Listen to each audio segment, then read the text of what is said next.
అంత పెద్ద గొడవ జరిగాక నేనిలా నవ్వుతూ ఎలా ఉండగలను అనుకుంటున్నారు కదూ?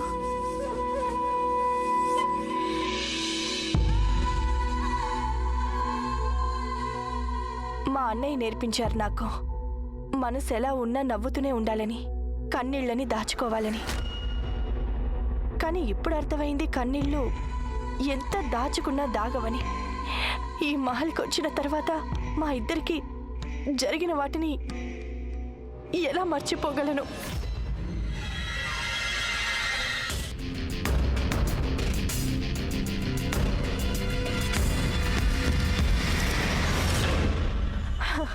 మా అన్నగారు కొత్త సంవత్సరానికి ఈ బట్టలన్నీ నా కోసం తీసుకొచ్చారు. కానీ వీటిల్లో దేన్ని కూడా ధరించాలని నాకు అనిపించట్లేదు. ఈ బట్టలు ఎవరికైనా దానం చేసేయండి.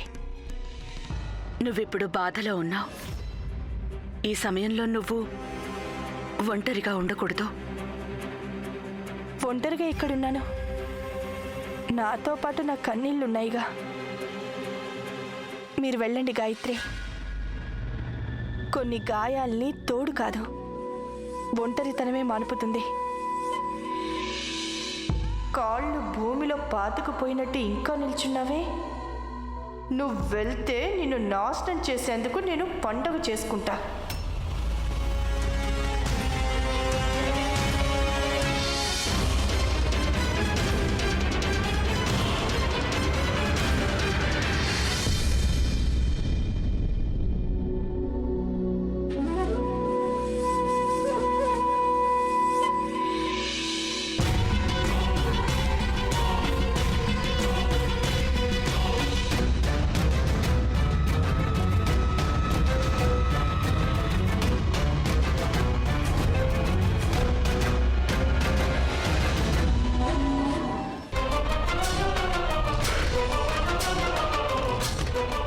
దీపం ఆరిపోయే ముందు బాగా వెలుగుతుంది అని అంటారు.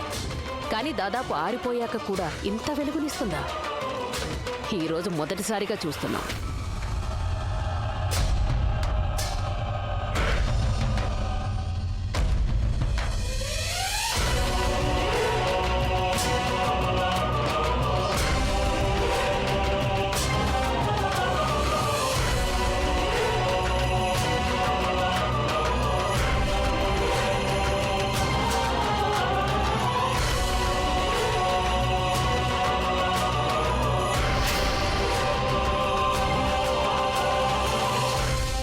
పెదకోడలు గారు, ఆ పరమాత్ముడికే ఎరుక. కాలగర్భంలో కలవాల్సిన మమ్మల్ని ఎందుకు బతికించాడు? మాకు తెలిసిందొక్కటే, ఈ రోజు నుంచి ఈ జీవన వేణువు వాడి గీతాలే ఆలపిస్తుంది. జోగిని వేసుకునే బట్టలు కావివి, కానీ మీరు మమ్మల్ని జోగినిగానే భావించండి. మాకు తెలుసు తమరికి, రాణాగారికి, గాయత్రి గారికి మా మీద నమ్మకం ఉండనే ఉండదని.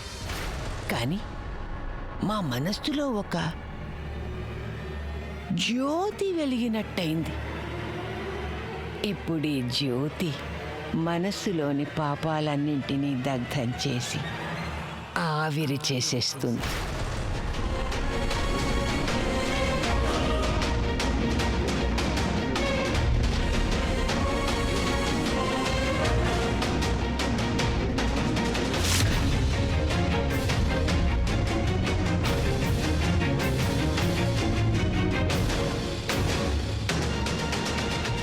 మమ్మల్ని మా గదిలోకి తీసుకెళ్తారా?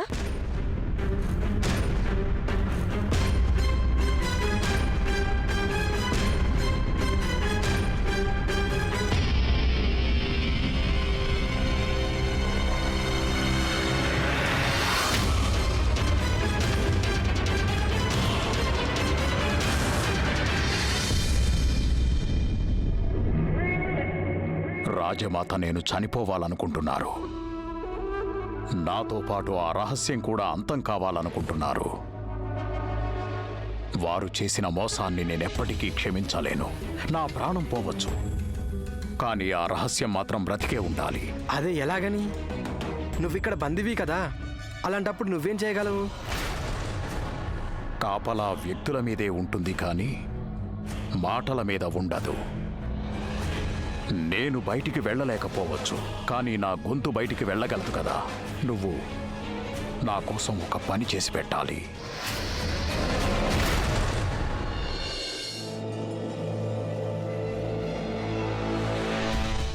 చూడు, ఆ ఒంటికంటి ఖైదీ పొద్దునుంచి వాంతులు చేసుకుంటున్నాడు.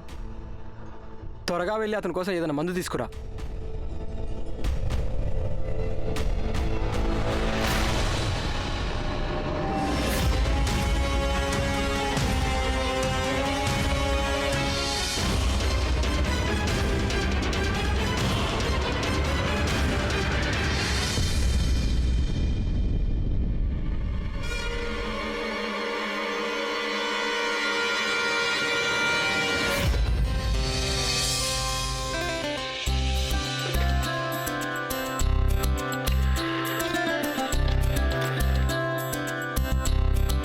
నమస్తే అమ్మా.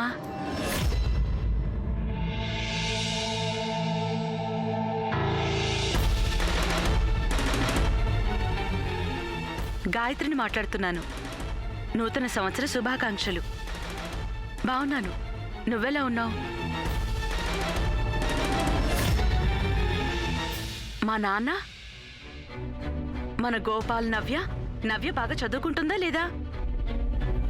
అంటే నేను ఒక్క నిమిషం, ఇదిగో ఇంకో టీ తీసుకురా. టీ ఒలికిపోయిందమ్మా. ఇంకా చెప్పు.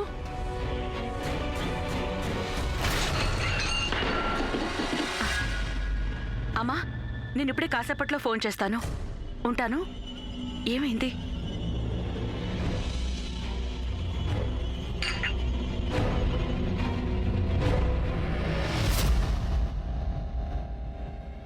ఏమైంది?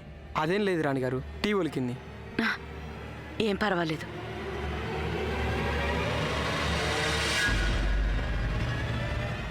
రాణిగారు, ఈ కాగితం ఏదైనా పనికొచ్చేదో చూడండి.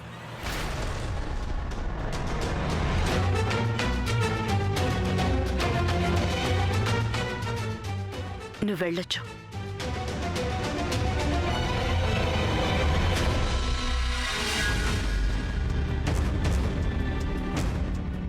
నా దగ్గర ఓ రహస్యం ఉంది.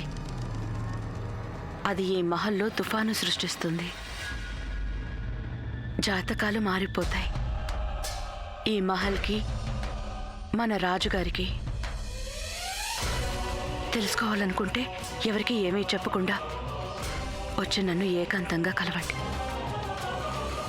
సర్దార్.